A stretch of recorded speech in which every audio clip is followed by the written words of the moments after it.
బీభత్సమైన ఎండ, కానీ ఈ మొక్క కింద తేమ చూడండి. అండ్ నేను ఈ మొక్కకి నీళ్ళు బట్టి కూడా 2 days అవుతుంది, అయినా ఇంత ఎండలో ఇంత తేమ ఎలా ఉందంటే దానికి రీజన్ మల్చింగ్. ఎండాకాలంలో మనం మొక్కలకి తక్కువ వాటర్ యూజ్ చేసి మనం వాటర్ సేవ్ చేసుకుందాం అనుకుంటే దానికి ఒకే ఒక్క రీజన్ మల్చింగ్.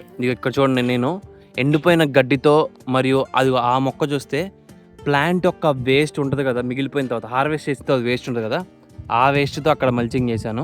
అండ్ ఇగో ఈ చెట్టు చూస్తే అరటి చెట్టు, ఈ అరటి చెట్టుకి కలుపులు తీసేసిన తర్వాత ఆ వేస్ట్ గడ్డి ఉంటుంది కదా, ఆ గడ్డితో మల్చింగ్ చేశాను. అండ్ ఈ చెట్టు చూసుకుంటే ఎండిపోయిన ఆకులతో మల్చింగ్ చేశాను. సో అలాగా మనం రకరకాల మల్చింగ్ మెటీరియల్స్ యూస్ చేసుకొని మన ప్లాంట్కి కన్సిస్టెంట్గా వాటర్ ఇవ్వకపోయినా ఆ వాటర్ సాయిల్లో ఉండేలాగైతే చేసుకోవచ్చు. సో ఇలాంటి ఇన్ఫర్మేటివ్ కంటెంట్ కోసం వెంటనే మన ఛానల్ ఫాలో అయిపోండి, మీ ఫ్రెండ్స్ అండ్ ఫ్యామిలీ కూడా షేర్ చేయండి. So thanks for watching the video, have a great day.